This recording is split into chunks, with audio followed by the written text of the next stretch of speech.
Hello, I'm Taylor Oz. We're going to talk to Crossbred Gilts to you guys today. A really high quality class, we thought, that came together pretty good with a nice sort to it. Appreciate Corey Raines and Matthew Murdoch for bringing those for us to evaluate today. When you first turn around to that thing, one that needs to maybe offers a little bit of sort, but as you look at them, one of them just needs to service. That's that one gilt, the belted gilt. Gilt that's big in her kind, big in her outline. She's tall shouldered, she's good moving. One that still has plenty of rib and body and natural width to her. One that maybe isn't perfect coming right at you, but one that we thought we needed to go ahead and win that deal.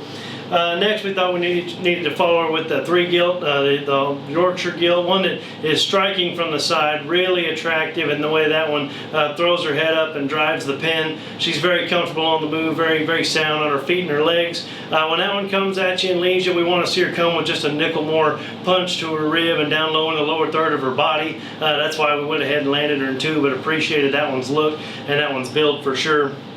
Up next, we went ahead and slid that 4 gilt into 2nd, the blue mask gilt, one that is just basic in her kind, and you appreciate those things about her. She's good on her feet and legs. One that has a little more depth to her rear rib and flank than either of the gilts on either side of her. That one's problems come at you when she's driving right at you. Maybe a nickel planer there in terms of her skull. One that wants to cave a little to the base of her skeleton. Maybe doesn't have some of the wow parts and pieces that a few of the others do, but one that did some nice things and was pretty maternal in her kind and thought she needed to go ahead and slide there into 3rd.